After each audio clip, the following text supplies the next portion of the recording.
Topik kita hari ini bicara tentang liturgi gereja dan pengaruhnya bagi kehidupan setiap hari. Liturgi gereja dan pengaruhnya dalam kehidupan sehari-hari.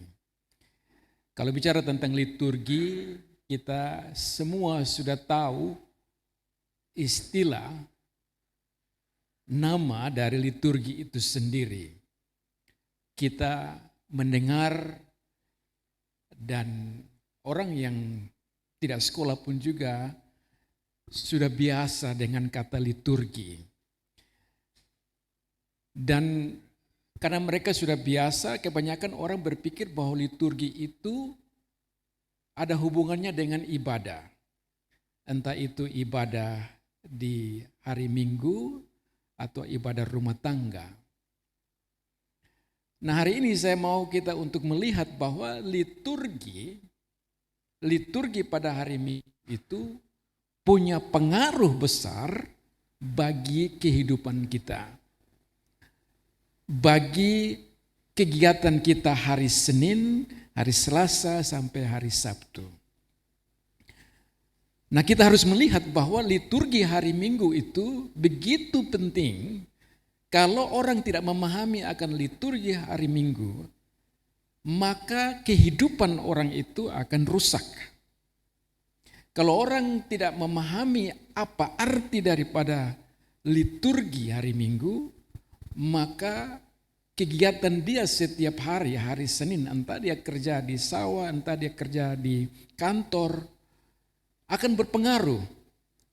Kalau dia tidak memahami, maka dia pun juga tidak mempunyai etika, etos kerja yang baik. Jadi jangan kitalah berpikir bahwa liturgi hari Minggu itu hanya ibadah biasa, tata ibadah biasa dan tidak ada pengaruh bagi saya dalam kehidupan.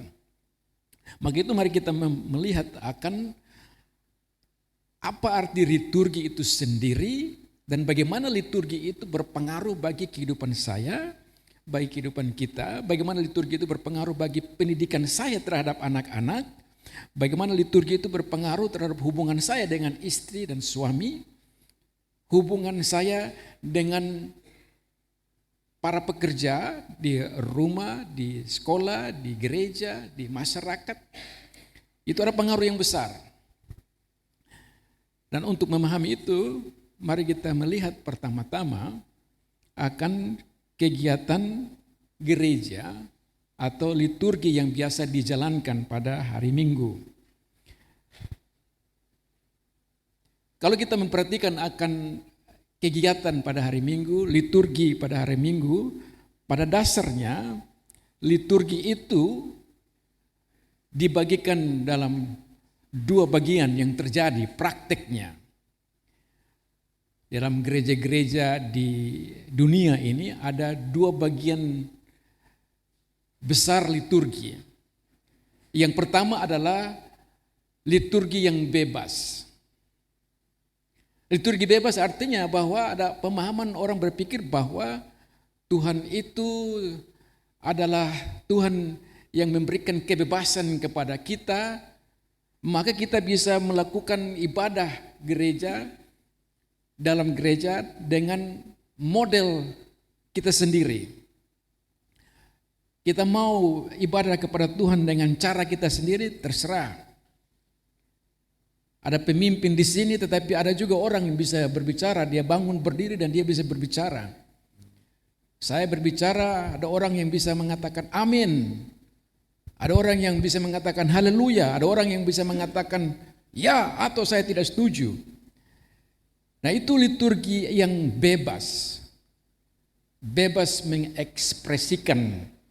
Semua orang bisa berbicara di dalam ibadah. Itu kelompok pertama, liturgi yang bebas. Nah, liturgi bebas ini biasanya ada dalam gereja-gereja karismatik.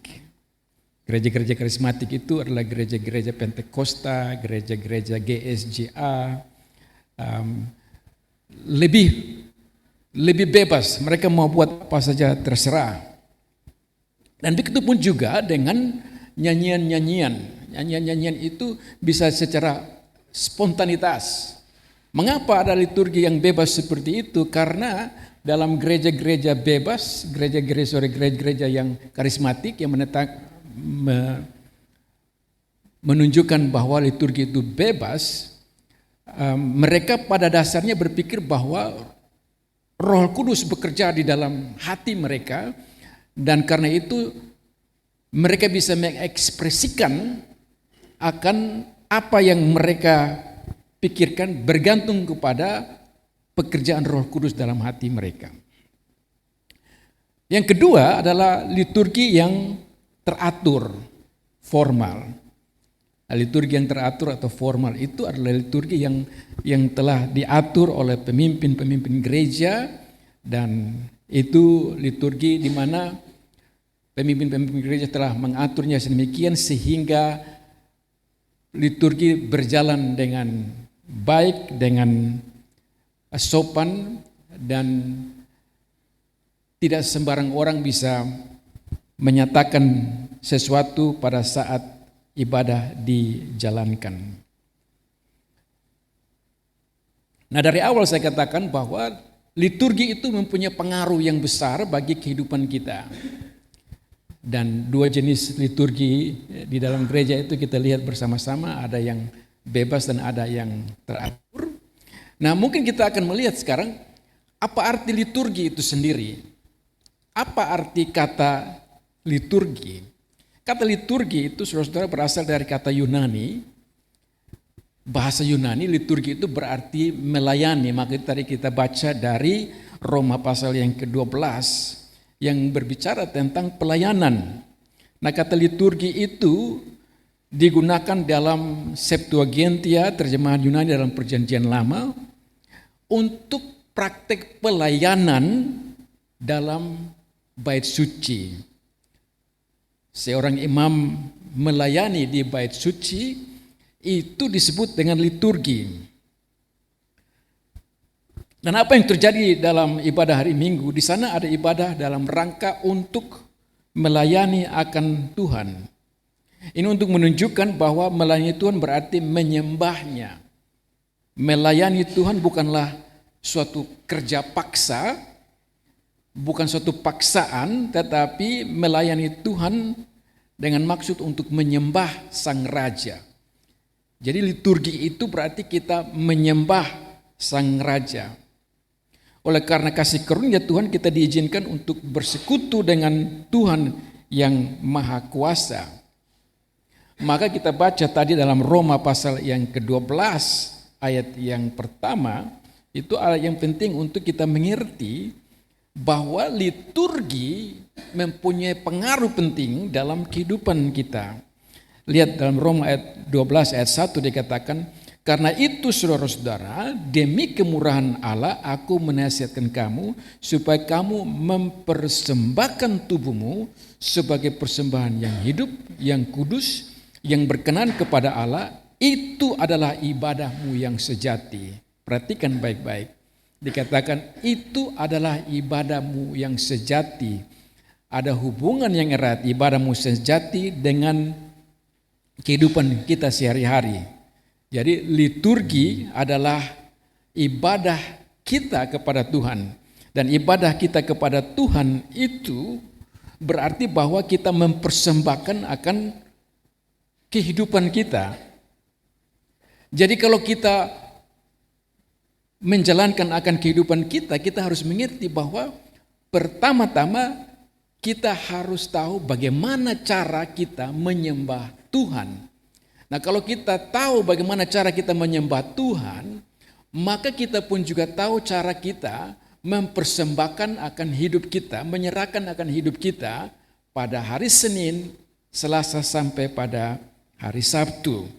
Tapi kalau kita tidak tahu cara menyembah Tuhan dengan benar dalam hari Minggu, maka otomatis kita tidak dapat mempersembahkan akan hidup kita kepada Tuhan pada hari Senin sampai seterusnya. Nah, karena itu bagian berikutnya ialah saya mau kita melihat akan apa prinsip dasar dari liturgi gereja. Saya tidak membahas tentang liturgi yang bebas tadi karena Tadi pembahasan itu saya katakan bahwa liturgi bebas itu lebih mengarah kepada pikiran pribadi masing-masing orang. Yang saya bahas adalah liturgi gereja yang teratur. Apa prinsip dasar daripada liturgi gereja? Pertama-tama kita mesti ingat bahwa ketika kita ke gereja, kita ingin untuk buat apa? Kita ingin untuk menyembah Tuhan. Dan di dalam penyembahan kepada Tuhan kita harus tunduk pada apa yang diperintahkan Tuhan. Bagaimana Tuhan ingin Dia disembah. Nah, ini penting untuk kita perhatikan bahwa dalam kebaktian hari Minggu kita harus bertanya, bagaimana Tuhan ingin Dia disembah. Bukan bagaimana kita ingin menyembah Tuhan. Ada beda besar. Bagaimana Tuhan yang ingin agar Dia disembah oleh kita, bukan bagaimana kita yang ingin menyembah Tuhan. Dengan kata lain, penyembahan kepada Tuhan tidak bergantung kepada apa mau kita, tetapi apa maunya Tuhan. Maka liturgi itu tidak bisa dibuat untuk menyenangkan hati kita, tetapi untuk menyenangkan hati Tuhan. Karena itu kita penting untuk kita ingat ini salah satu prinsip liturgi yang penting. Tuhan ingin agar Dia disembah menurut caranya. Kedua, kita harus melihat bagaimana Tuhan menetapkan akan liturgi. Ingat baik-baik bahwa kata liturgi itu berarti menyembah Tuhan. Liturgi itu berarti bahwa kita mempunyai hubungan yang baik dengan Tuhan. Bagaimana Tuhan menetapkan akan liturgi? Ketika Tuhan menciptakan manusia, menciptakan Adam dan Hawa, Dia telah menetapkan liturgi. Ia menjadikannya untuk memuji dan memuliakan Dia. Waktu Tuhan menciptakan Adam dan Hawa, Dia punya satu tujuan. Liturginya adalah Adam dan Hawa harus memuji dan memuliakan Dia. Adam dan Hawa harus ikut firman-Nya. Itu prinsip dasar. Adam dan Hawa harus melayani Tuhan dalam liturgi yang sempurna. Karena itu Tuhan mengatakan kepada Adam dan Hawa, jangan makan dari buah yang dilarang. Dia mengatakan bahwa engkau harus bekerja. Dia mengatakan bahwa engkau harus berkuasa. Itu liturgi yang sempurna. Namun kita mengetahui bahwa keadaan ini, liturgi ini terputus ketika mereka jatuh ke dalam dosa. Dan karena kejatuhan itu manusia kehilangan hak istimewa untuk hidup dalam persekutuan dengan Tuhan.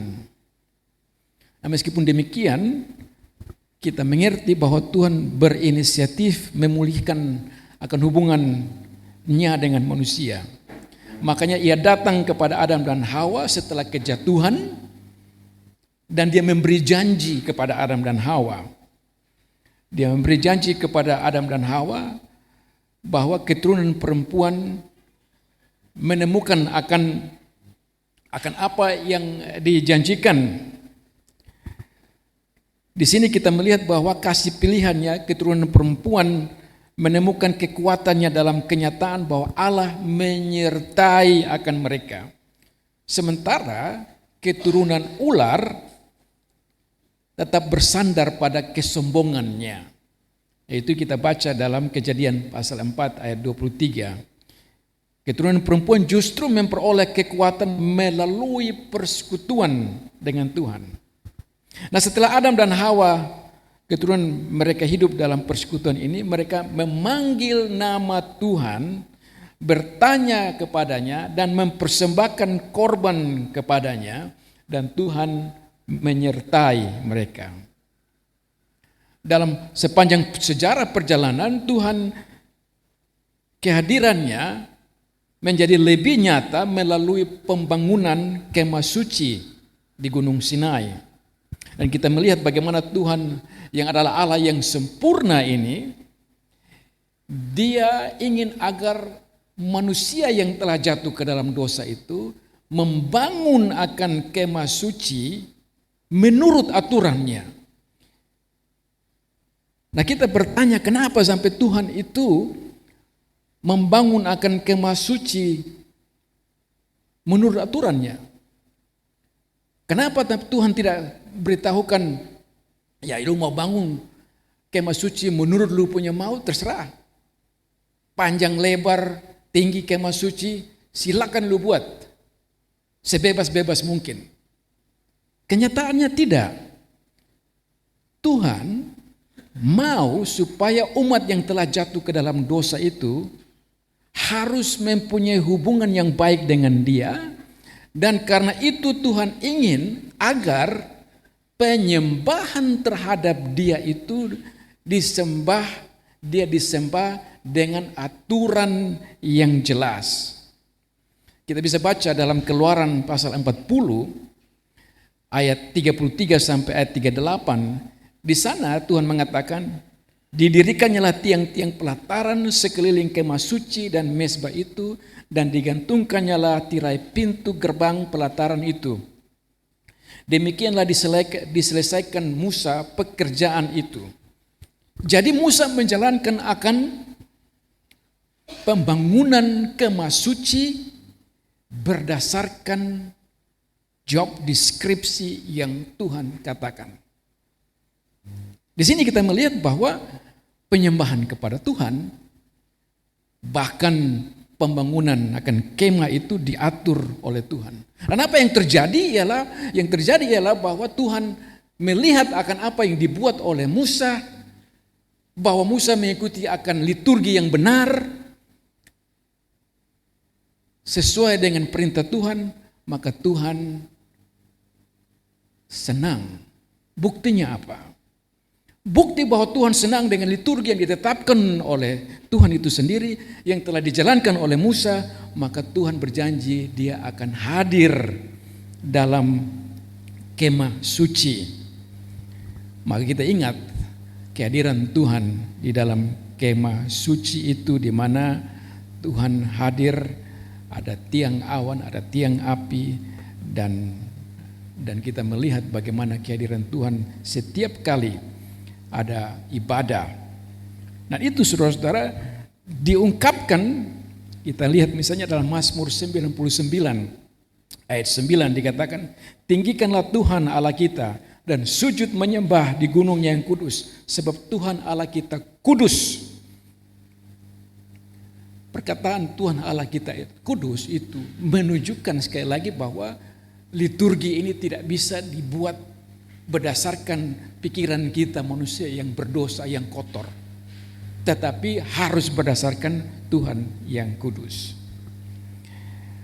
Selanjutnya saudara-saudara, ibadah gereja awal itu diatur oleh Tuhan. Alkitab menunjukkan bahwa ibadah umat perjanjian lama diprakarsai dan diatur oleh Tuhan itu sendiri. Ibadah mereka berlangsung sangat teratur dan begitu kaya. Kita sudah lihat tadi kemah suci dibuat sesuai dengan perintah Tuhan. Ibadah dilakukan di tempat yang telah ditentukan Tuhan. Kita lihat itu dalam Ulangan pasal yang ke-12. Kemudian umat Tuhan dipanggil berkumpul dengan bunyi trompet. Tuhan menentukan sampai bagaimana panggilan terhadap umatnya untuk berkumpul. Dia mengatakan harus bunyikan trompet. Ulangan 12.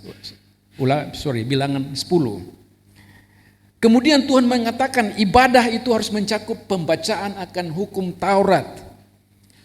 Harus mencakup pengajaran dari firman, harus ada nyanyian, dan harus ada berkat penutup. Itu kita bisa baca dalam kitab 1 Tawarik pasal 15 dan 16.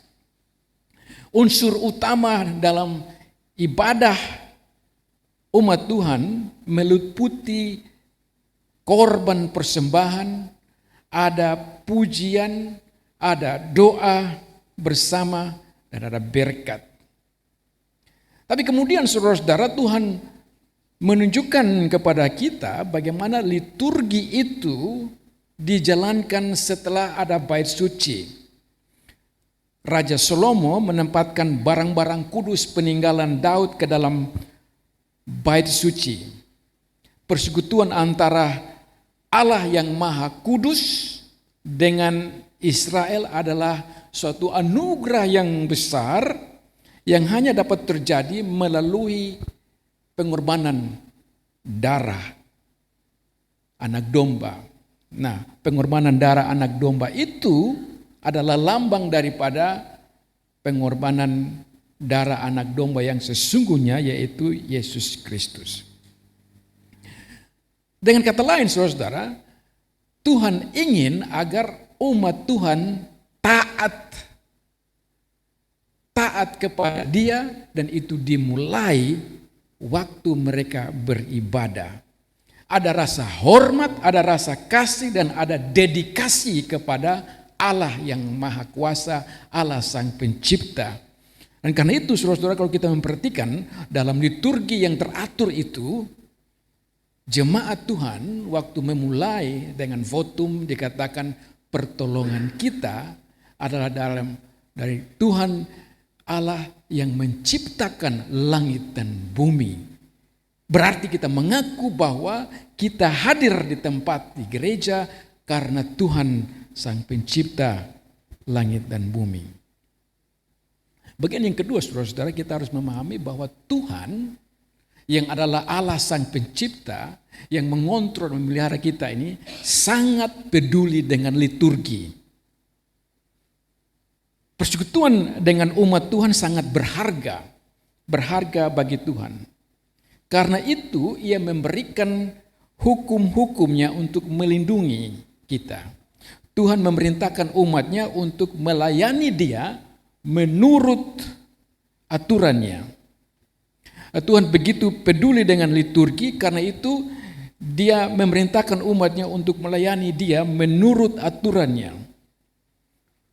Bagaimana kita tahu bahwa Tuhan mau supaya Dia melayani Dia menurut aturannya, dan bukan menurut aturan kita, tapi menurut aturan Dia? Kita bisa baca, saudara-saudara, dalam Keluaran pasal yang ke-20, di mana dalam firman perintah kedua, kita ingat apa yang Tuhan katakan dalam perintah kedua itu. Perintah kedua menunjukkan keseriusan Tuhan.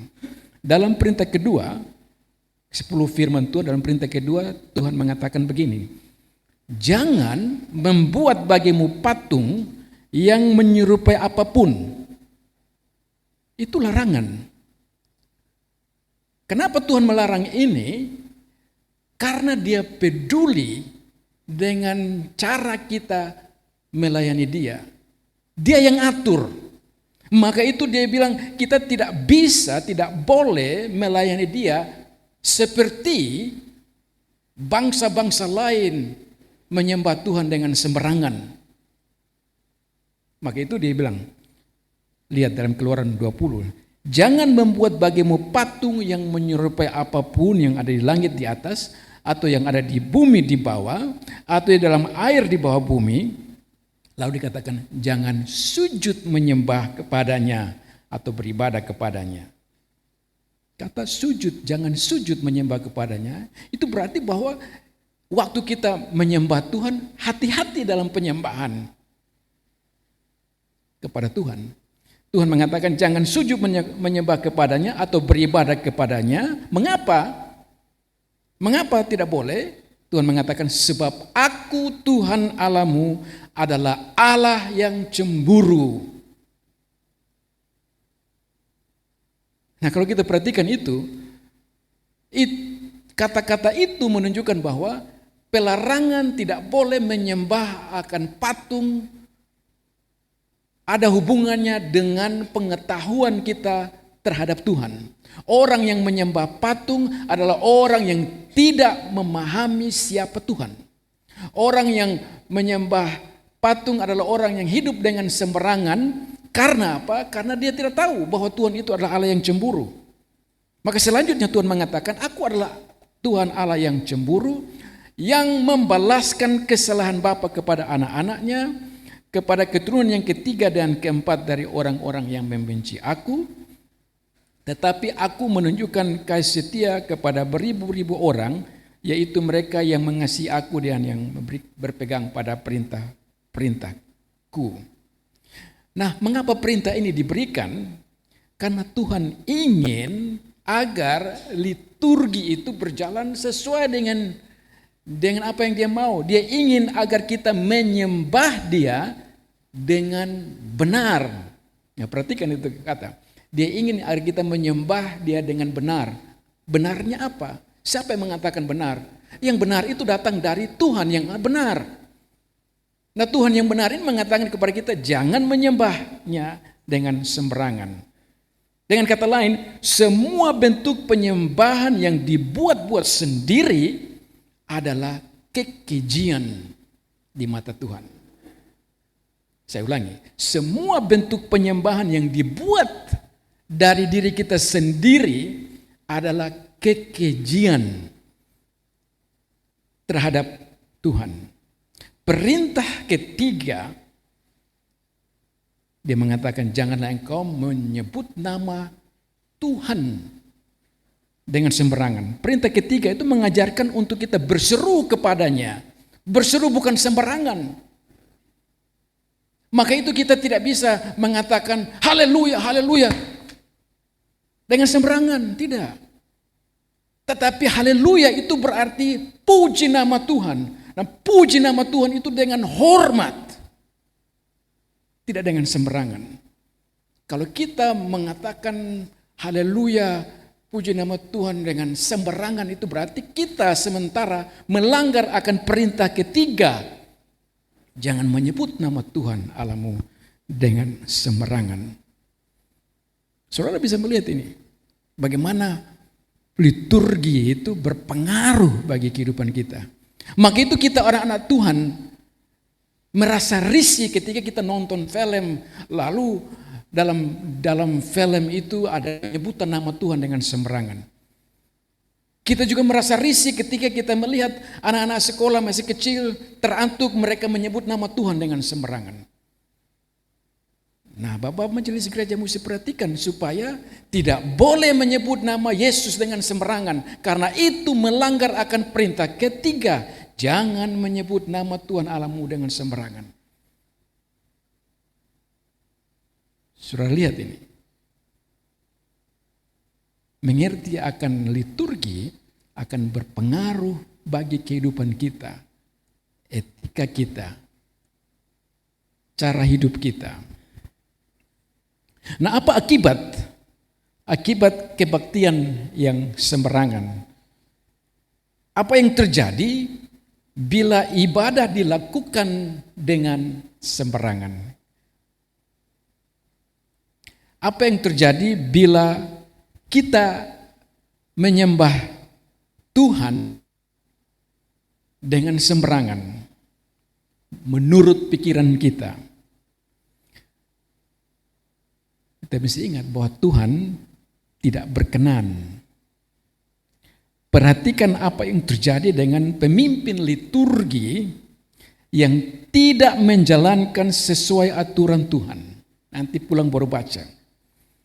Tapi saudara-saudara perhatikan, anak-anak Harun adalah pemimpin liturgi pada yang lama. Anak-anak Harun mempersembahkan api asing, api yang tidak diatur oleh Tuhan. Dan apa yang terjadi dengan anak-anak Harun dalam Imamat pasal yang ke-10, Tuhan menghukum anak-anak Harun, pemimpin liturgi yang menjalankan liturgi dengan sembarangan. Ada hukuman kepada mereka. Anak-anak Eli memperlakukan korban Tuhan dengan semaunya, menurut pikiran mereka.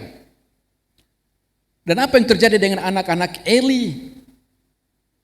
Anak-anak dari imam besar yang memimpin akan liturgi menurut pikiran mereka. Yang terjadi dengan mereka, lihat dalam 1 Samuel pasal 2 ayat 3-4, mereka pun juga dihukum. Dan firman Tuhan memperingatkan tentang bahaya membuat liturgi sesuka hati.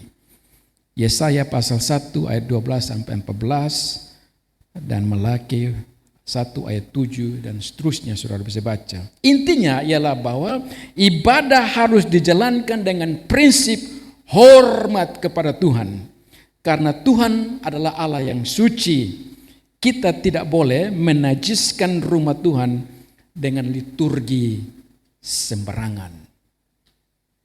Karena apa? Karena Tuhan adalah Allah yang kudus. Dia mau kita menyembahnya dengan rasa hormat. Nah, selanjutnya saudara-saudara, saya mau kita juga untuk mengerti, kalau kita lihat akan liturgi itu, ada prinsip-prinsipnya bahwa dia mau supaya kita, Tuhan mau supaya kita menunjukkan rasa hormat kepadanya, dan penentuan liturgi itu datang dari Tuhan sendiri, dan Tuhan menghukum kalau orang dengan sembarangan menyembah akan dia. Nah, sekarang kita memperhatikan liturgi kebaktian pada hari Minggu. Pertama-tama kita lihat apa itu kebaktian. Kebaktian pada dasarnya mempunyai dua pengertian. Kebaktian adalah pertama, pertemuan Tuhan dengan umatnya. Kita perhatikan baik-baik. Kebaktian itu adalah pertemuan Tuhan dengan umatnya. Saya punya anak yang masih kecil, dia bilang, pertemuan kebaktian itu pertemuan Tuhan dengan umatnya. Tapi waktu saya pergi ke gereja, Tuhan di mana? Saya tidak melihat Tuhan. Jadi saya tanya, yang lu lihat apa? Yang saya lihat pendeta yang pergi berdiri atau penetua yang pergi berdiri. Nah, bagaimana kita bisa menjelaskan kepada anak-anak kita bahwa kebaktian itu adalah pertemuan Tuhan dengan umatnya? Karena kalau anak-anak tidak mengerti bahwa kebaktian itu adalah pertemuan Tuhan dengan umatnya, apa yang terjadi? Yang terjadi ialah, itu pendeta di sana, dia pimpin. Sama saja. Maka dalam gereja banyak anak muda yang main HP, banyak anak muda yang kisu kiri kisu kanan, banyak anak muda yang saling ganggu. Karena apa? Karena dia tidak mengerti bahwa kebaktian itu adalah pertemuan Tuhan dengan umatnya. Dia tidak mengerti bahwa Tuhan itu adalah Allah yang kudus.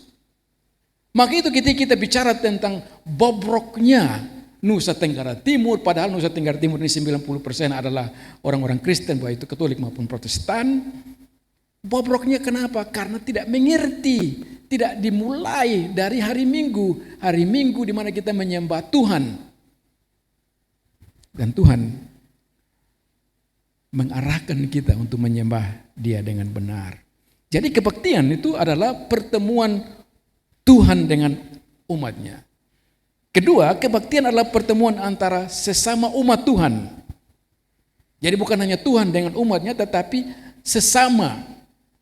Maka itu di dalam ibadah ada pertemuan dengan sesama dalam pengertian bahwa sesama itu berkumpul bersama-sama, bersama-sama memuliakan Tuhan, bersama-sama berdoa kepada Tuhan, bersama-sama bersekutu dan doa-doanya dinaikkan kepada Tuhan. Jadi kebaktian itu adalah pertemuan Tuhan dengan umat dan pertemuan umat Tuhan dengan umat Tuhan. Karena umat Tuhan itu adalah tubuh Kristus. Di dalam kebaktian tersebut Tuhan sendiri yang diwakili oleh pejabat gereja. Nah, itu penting untuk kita lihat. Bahwa pendeta, penetua, majelis gereja hadir di dalam itu keinginan mereka sendiri, tetapi itu adalah panggilan Tuhan. Makanya majelis gereja itu ditabis. Waktu mereka ditabis itu menunjukkan bahwa ini Tuhan yang telah menentukan untuk menjadi wakil Dia, menjadi pejabat. Jadi majelis gereja itu bukan sembarang. Majelis gereja itu adalah pejabat gereja. Nah, kita perhatikan baik-baik kata pejabat. Kadang-kadang kita hanya melihat bahwa pejabat itu hanya bupati, gubernur, kepala dinas, kepala desa. Bahkan ketika ada acara-acara resmi yang terjadi ialah bahwa MC mengatakan yang terhormat Bapak Bupati, yang terhormat Bapak Camat, Ibu Camat, Bapak Kepala Desa. Di mana mereka mengatakan yang terhormat pejabat gereja? Kalau kita perhatikan ini, kita penetua majelis gereja, ratingnya sama dengan bupati, gubernur, dan presiden. Karena kita pejabat yang telah dilantik oleh Tuhan waktu kita ditabis, pejabat gereja. Dan kita mewakili Tuhan waktu kita ada di dalam gereja dan waktu kita naik mimbar, secara khusus sebagai pendeta dan penginjil. Nah, ketika anak-anak muda bertanya, di manakah Tuhan?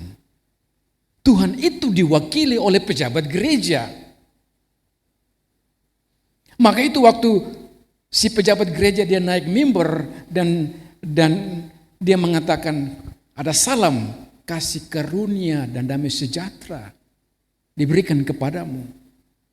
Itu salam dari mana? Itu salam dari Tuhan yang diungkapkan oleh pejabat gereja. Nah, ini penting untuk kita perhatikan. Kebaktian tidak sembarang karena ini dipimpin oleh pejabat gereja. Kebaktian sebagai pertemuan perjanjian. Kebaktian bukan sekedar rutinitas mingguan atau kebiasaan agama. Kebaktian memiliki dimensi perjanjian. Saya katakan, kata dimensi perjanjian itu berarti bahwa ada sebuah pertemuan kudus antara Allah dan umatnya. Sering saya katakan ini, kebaktian adalah pertemuan kudus, bukan pertemuan sembarang. Pertemuan itu akan ada banyak jenis. Ini kita pertemuan hari ini di sini. Ada pertemuan di desa, pertemuan di RT, rumah RT. Itu pertemuan-pertemuan biasa. Tapi dalam pertemuan-pertemuan yang biasa, baik itu di RT, baik itu di kepala desa punya rumah, di pertemuan di kecamatan, pertemuan-pertemuan yang biasa pun juga itu semua teratur. Tidak bisa dengan sembarangan. Mana ada pertemuan dengan camat kemudian seorang langsung berteriak kiri kanan, pasti dia sudah dipanggil keluar dari pertemuan. Kenapa itu? Karena ada keteraturan. Nah, kebaktian adalah pertemuan perjanjian. Pertemuan perjanjian, sebuah pertemuan antara Allah yang kudus dan umatnya yang kudus. Bukan hanya Allah yang kudus, tapi umat juga adalah umat yang kudus. Kita umat Tuhan yang ada dalam gereja itu adalah anak-anak Tuhan yang telah dikuduskan. Anak-anak perjanjian. Maka itu kita yang adalah anak-anak perjanjian tidak bisa dengan sembarangan mengungkapkan penyembahan kita kepada Tuhan. Karena ini adalah pertemuan perjanjian. Kalau dalam pertemuan-pertemuan biasa ada rasa hormat, apalagi dalam pertemuan antara Tuhan dengan kita. Nah, sampai di sini, saudara-saudara, mari kita lihat secara praktis bagaimana kebaktian dijalankan dalam perjanjian lama. Tadi kita sudah melihat secara sepintas apa prinsip. Nah, sekarang kita melihat bagaimana kebaktian dijalankan dalam perjanjian lama. Dan kita harus mengerti bahwa di perjanjian lama itu bukan sekedar orang Israel, negara Israel, tetapi di perjanjian lama itu adalah gereja. Gereja Tuhan bukan baru hadir di perjanjian baru. Gereja Tuhan sudah hadir sejak Adam dan Hawa. Terus sampai di perjanjian lama, sampai pada perjanjian baru, sampai hari ini. Jadi gereja itu bukan baru di perjanjian baru, Tapi gereja itu sudah ada di perjanjian lama. Makanya tadi saya katakan Tuhan menentukan kebaktian dengan Adam dan Hawa, ada pertemuan, itu di perjanjian lama. Nah sekarang bagaimana umat perjanjian lama, gereja perjanjian lama memahami kebaktian. Mereka memahami kebaktian bahwa itu pertemuan resmi dengan Allah. Mereka memahami bahwa itu berkumpul sebagai jemaat dan Tuhan Allah perjanjian berjanji untuk hadir di tengah-tengah mereka. Kemah pertemuan menjadi pusat perjumpaan. Kemah pertemuan di mana tempat Tuhan hadir di sana. Kemah pertemuan di sanalah Tuhan memutuskan supaya umat perjanjian mempersembahkan korban, menaikkan pujian, memanjatkan doa, dan mereka menerima berkat. Kemudian pusat dari ibadah itu berlanjut dalam sejarah di Bait Suci. Alkitab menegaskan bahwa dalam kebaktian Allah selalu menjadi pusat, yang dalam bahasanya disebut dalam bahasa Inggris disebut theosentris. Allah selalu menjadi pusat. Tuhan selalu menjadi pusat di dalam kebaktian. Maka itu dalam mimbar gereja Protestan, dalam gereja Protestan, saudara-saudara perhatikan bahwa mimbar gereja itu bukan di sudut kiri, bukan di sudut kanan, tetapi mimbar gereja ada di tengah-tengah. Kenapa di tengah-tengah? Karena mimbar gereja itu tempat di mana Tuhan bergaul dengan kita, berbicara dengan kita. Nah itu yang disebut dengan theosentris. Allah menjadi pusat perhatian. Tidak boleh dalam gereja yang ditampilkan adalah band, musik di tengah. Tidak. Mimbar harus di tengah. Nah, Alkitab menegaskan bahwa dalam kebaktian Allah senantiasa menjadi pusat dan Dia ingin agar pikiran hati kita, makanya dikatakan dalam Roma 12 ayat 1 tadi, bahwa seluruh hidup kita itu harus diberikan kepada Dia. Dengan kata lain, tata cara kebaktian liturgi diatur oleh Allah karena Allah yang memulai, bukan manusia. Karena itu segala upaya manusia untuk menciptakan tata cara penyembahan berdasarkan akal yang sudah rusak atau berdasarkan kehendaknya yang sudah rusak, sejatinya merupakan suatu kesesatan dan berpotensi mendatangkan hukuman Tuhan. Yang kita sudah baca tadi, peristiwa yang melibatkan Harun ketika ia memenuhi desakan umat dengan membuat patung anak lembu emas, menunjukkan konsekuensi nyata dari penyembahan yang lahir dari inisiatif manusia. Saya ulangi, kita perhatikan itu sejarah ya. Bagaimana Tuhan menghukum akan Harun dan umat Israel, umat perjanjian lama ketika mereka membuat akan anak lembu emas dan menyembah. Berarti mereka membuat liturgi menurut pikiran mereka, menurut keinginan mereka yang berdosa. Melawan akan liturgi yang Tuhan telah buat. Kebaktian dalam perjanjian baru,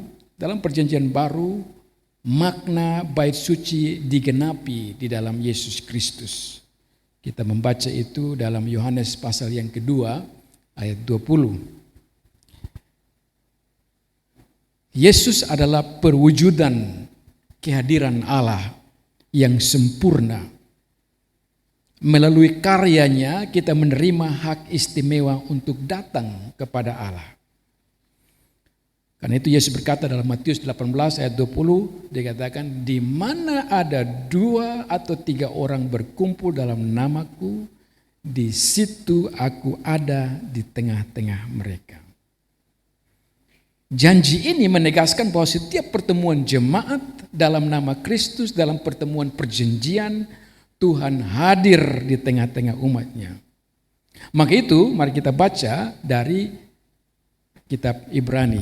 Tapi sebaiknya tidak baca, saya kutip saja bagi kita semua, nanti saudara-saudara pulang dan bisa baca. Dalam Ibrani pasal yang ke-10 ayat 25, penulis Ibrani mengatakan begini, janganlah kita menjauhkan diri dari pertemuan-pertemuan ibadah kita, tetapi marilah kita saling menasehati. Dalam Ibrani pasal 10 ayat 20. Janganlah kita menjauhkan diri dari pertemuan-pertemuan ibadah kita. Karena itu kebaktian bukan soal hadir di gedung gereja. Kalau orang berpikir bahwa kebaktian itu yang penting saya hadir di gedung gereja sama seperti kumpul keluarga, besok datang, nama sudah ditulis. Kalau orang berpikir kebaktian hanya masalah hadir, itu berarti dia tidak paham dan tidak akan mendapatkan berkat. Kebaktian adalah respon iman terhadap Allah yang lebih dahulu memanggil kita. Ibadah kebaktian itu kita mengerti bahwa kita merespon Roh Kudus bekerja dalam hati kita, kita tergerak untuk datang kepada Tuhan dalam kebaktian hari Minggu karena Tuhan memanggil kita. Sebaliknya orang yang tidak datang ke gereja, pertama-tama dia menolak akan panggilan Tuhan. Dan selanjutnya dia pasti tidak akan hidup kudus karena dia menolak akan panggilan Tuhan yang adalah Allah yang kudus. Maka kebaktian saudara-saudara di dalam gereja itu harusnya setiap minggu adalah kebaktian yang menyegarkan hati. Kebaktian yang menyegarkan hati. Maka itu saya heran ada begitu banyak gereja-gereja yang melaksanakan kebaktian penyegaran iman. Kebaktian penyegaran iman dilaksanakan 1 tahun 1 kali atau 2 tahun 1 kali. Kalau kita melaksanakan kebaktian penyegaran iman 1 tahun 1 kali, berarti hari Minggu itu kebaktian apa? Itu bukan penyegaran iman. Tapi kalau kita memahami bahwa kebaktian adalah persekutuan Tuhan dengan kita dan Tuhan menjadi senter, menjadi pusat, kita memahami bahwa setiap kebaktian hari Minggu menyegarkan hati kita. Itu penyegaran iman. Bukan tunggu nanti. Jadi kebaktian hari Minggu kita tiap hari Minggu itu membuat kita semangat. Pulang harusnya kita mengatakan saya mendapatkan berkat dari Tuhan hari ini. Nah, makna kebaktian bagi kita saudara-saudara. Karena itu kebaktian bukan sekedar susunan acara atau tata liturgi. Kebaktian adalah tata cara pertemuan antara Tuhan dan umatnya. Di dalam kebaktian Allah berbicara kepada kita. Nah, ini kita mesti paham baik-baik. Di dalam kebaktian Allah berbicara kepada kita. Pertanyaannya kepada kita semua, kalau kita dalam kebaktian, waktu kita dalam kebaktian, apakah Anda merasakan, melihat, berpikir, dan mengetahui bahwa Allah berbicara kepada Anda dalam kebaktian? Kalau dalam kebaktian Anda tidak merasakan, Anda tidak mengerti bahwa Allah berbicara kepada Anda, maka kebaktian itu menjadi suatu kebaktian yang konyol, tidak berguna. Maka itu saya sentil di dalam gereja-gereja kita di NTT secara khusus. Berapa banyak bapak-bapak yang pergi ke gereja? Kebanyakan yang pergi ke gereja itu adalah mama-mama, ibu-ibu, anak-anak nona. 70% itu yang hadir dalam gereja adalah bapak, mama-mama dan nona.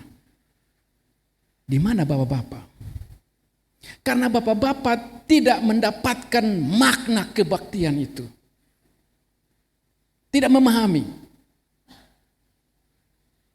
Tapi sebaliknya, mama-mama dan ibu-ibu, apakah mereka pergi ke gereja, rajin ke gereja? Apakah mereka merasakan juga bahwa kebaktian ini adalah sesuatu yang menyegarkan hati? Ataukah mereka pergi ke sana karena terpaksa? Ataukah mereka pergi ke sana karena tidak buat apa-apa pada hari Minggu, karena itu mereka pergi. Ataukah mereka pergi ke sana karena berpikir bahwa hidup susah. Ini Bapak main judi terus, ini Bapak tidak kerja, saya pergi ke sana berdoa supaya ada pertobatan terhadap saya punya Bapak. Bisa saja mama pergi gereja memohon supaya Bapak bisa bertobat. Berarti ada keputusasaan. Tetapi pertanyaannya, apakah betul-betul mama-mama, bapak-bapak, umat Tuhan pergi gereja dan merasakan akan kesegaran iman, ada semangat untuk melayani Tuhan hari Senin sampai hari Sabtu.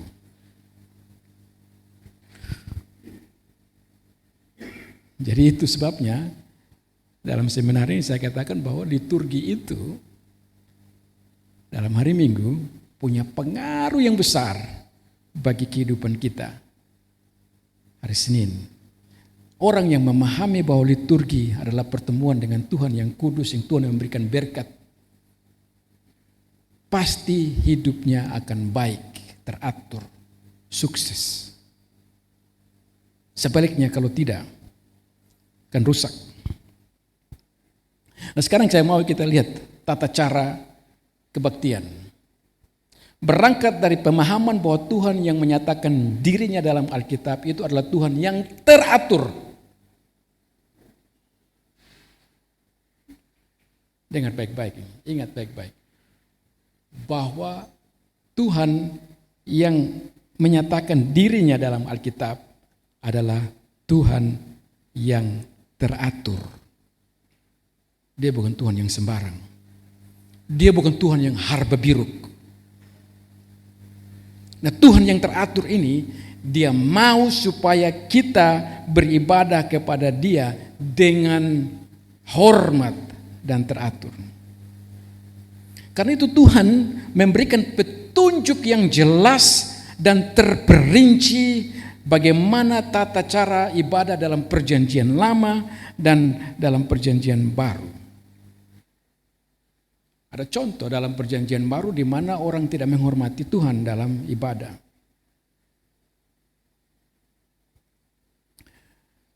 Nanti kita akan lihat bagaimana contohnya. Kita lihat surat-surat Rasul Paulus kepada Timotius dan Titus itu mencerminkan ini. Ketika kita juga membaca dalam 1 Korintus pasal 14 bahwa dikatakan bahwa segala sesuatu harus dilakukan dengan sopan dan teratur. Cukup Sam. Di dalam 1 Korintus pasal 14 Tuhan mengatakan bahwa segala sesuatu harus dijalankan dengan sopan dan teratur. Tata cara kebaktian bukanlah tujuan itu sendiri, dan karena itu dapat diubah jika perlu. Cara kita menyembah Tuhan mencerminkan rasa hormat kita terhadap kehadiran Allah di tengah jemaat. Siapa yang menentukan tata cara? Tuhan melalui firman-Nya. Tapi dalam jemaat tata cara ditentukan oleh para pendahulu. Para pendahulu gereja, bagian dari tugas mereka adalah memastikan bahwa segala sesuatu dilakukan dengan sopan teratur. Di mana gereja, pemimpin-pemimpin gereja bermufakat membuat keputusan supaya tata cara itu dilakukan dengan sopan dan teratur dan demi hormat dan kemuliaan nama Tuhan. Dan tata cara itu dipimpin oleh majelis gereja. Nah, setiap perubahan dalam tata cara harus duluan dirapatkan. Ada sidang, ada keputusan, dan kalau sudah diputuskan itu harus dijalankan bersama-sama. Nah, saya tidak akan jelaskan secara menyeluruh tentang tata cara ibadah, tapi secara umum saya menunjukkan kepada kita tentang beberapa hal penting dalam kerangka satu, bahwa Tuhan itu adalah Allah yang kudus, Allah yang teratur. Dia mau supaya kebaktian, pelayanan, ibadah kepada Tuhan dijalankan dengan teratur. Secara umumnya kita melihat ada beberapa unsur dalam kebaktian. Pertama-tama harus ada persiapan. Persiapan itu oleh majelis gereja. Berangkat dari prinsip bahwa kebaktian harus dijalankan dengan sopan dan teratur, maka pejabat gereja perlu mempersiapkan segala sesuatu sebelum dijalankan. Pada hari Minggu, majelis gereja berada di ruang konsistori. Ketika majelis gereja ada dalam konsistori, ada beberapa hal yang dilakukan. Pertama, bicara tentang pokok-pokok doa. Ada pokok-pokok doa yang akan didoakan oleh pemimpin kebaktian. Itu harusnya diberikan hari-hari sebelum hari Minggu. Tapi kalau tidak sempat, maka sebelum kebaktian dijalankan, majelis gereja harus memberitahukan kepada pemimpin gereja untuk mendoakan pokok-pokok doa dalam jemaat. Yang kedua dengan pengumuman. Pengumuman pun juga itu disiapkan sebelum. Kenapa ini persiapan? Karena sekali lagi kebaktian harus dijalankan dengan hormat kepada Tuhan. Yang kedua, saudara-saudara, ini sebelum masuk ke gereja, masuk dalam kebaktian. Majelis gereja memasuki gedung kebaktian. Majelis gereja yang adalah pejabat gereja ini, mereka harus dihormati. Maka itu jemaat ada duluan, baru majelis gereja masuk dalam gedung kebaktian. Karena jemaat harus menghormati akan para majelis gereja. Yang ketiga ialah bahwa ada pengumuman dari majelis gereja sebelum kebaktian, supaya ada persiapan. Biasanya juga ada dengan lagu atau apa. Nah, yang berikutnya ialah bahwa penetua dalam rangka untuk menjaga akan mimbar, supaya mimbar itu tidak dikotori oleh seseorang yang berpikir Roh Kudus bekerja dalam dirinya dan dia cepat-cepat datang langsung berbicara seakan-akan dia adalah pemimpin. Maka majelis gereja harus mengontrol mimbar. Pejabat gereja mengizinkan seseorang untuk memimpin akan kebaktian. Pejabat yang telah dikenal, baik itu pendeta atau vikaris. Dan ketika pendeta atau vikaris itu datang, maka apa yang terjadi? Majelis itu mengantar pendeta atau vikaris itu dengan berjabat tangan. Berjabat tangan itu menunjukkan bahwa majelis gereja, pejabat gereja itu menyerahkan akan mimbar ini kepada orang yang telah dipercaya oleh Tuhan. Sekali lagi, kenapa ini dibuat? Oleh karena tidak sembarang orang bisa naik mimbar, tidak sembarang orang bisa berbicara di atas mimbar, tidak sembarang orang bisa berkhotbah. Maka itu penting adanya sekolah teologia, mempersiapkan orang-orang tertentu untuk berkhotbah sehingga khotbahnya tidak sembarangan, khotbahnya betul-betul berdasarkan pada firman Tuhan, karena dia mewakili Tuhan. Pemimpin kebaktian naik mimbar dan memimpin kebaktian. Dan selanjutnya kebaktian itu berjalan, ada votum dan salam. Dan votum itu adalah pengakuan dan salam itu adalah salam dari Tuhan. Nah, sekarang saya pikir itu saja dari saya dalam hal liturgi. Nah, bagian kedua ialah bahwa bagaimana liturgi ini berpengaruh, yang tadi saya katakan bahwa liturgi itu pada hari Minggu berpengaruh bagi kehidupan kita. Pengaruhnya begini, saudara-saudara. Tadi sudah saya sentil beberapa. Tapi pengaruh dalam keluarga, satu, Tuhan mengatakan kepada kita, hormatilah ayahmu dan ibumu. Kekacauan terjadi hari ini di dalam keluarga karena orang tidak memahami akan liturgi karena orang tidak memulai pada hari Minggu dengan baik. Pada hari Minggu itulah Tuhan mengajarkan kepada kita satu tatanan kehidupan yang benar. Dan kehidupannya ialah bahwa ada keluarga, ada kepala keluarga, ada penolong dalam keluarga, bapa dan mama. Karena itu Tuhan mengatakan, hormatilah ayah dan ibumu. Itu dikatakan terus menerus setiap hari Minggu. Mengapa ini penting? Supaya bapa dan mama mempunyai otoritas. Mereka disadarkan bahwa mereka diangkat oleh Tuhan. Bapa dan mama diangkat oleh Tuhan menjadi pemimpin dalam keluarga. Sering saya katakan begini, ada perbedaan besar antara orang tua dengan bupati, gubernur, dan presiden. Orang tua dan bupati, pejabat dunia sama-sama diangkat oleh Tuhan. Bedanya ini, bedanya ialah bahwa gubernur, bupati, mereka mempunyai masa jabatan. Entah itu 5 tahun, kalau baik dia 10 tahun. Tetapi orang tua, satu kali diangkat untuk selama-lamanya.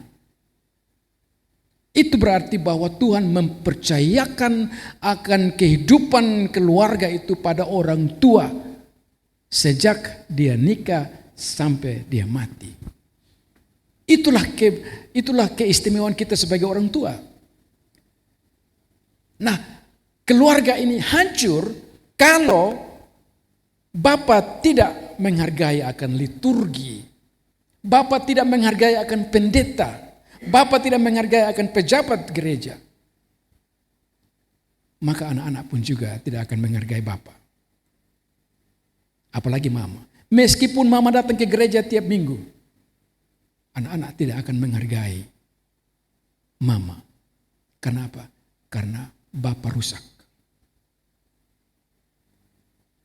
Maka Bapak harus duluan. Bapak harus menunjuk teladan. Kalau Bapak tidak pernah ke gereja, itu menunjukkan bahwa keluarga itu pincang. Itu sama dengan bapaknya sudah mati. Saya katakan, Bapak sudah mati. Kenapa sudah mati? Bapak sudah mati karena dia tidak punya hubungan lagi, tidak punya hubungan dengan Tuhan lagi. Liturginya putus.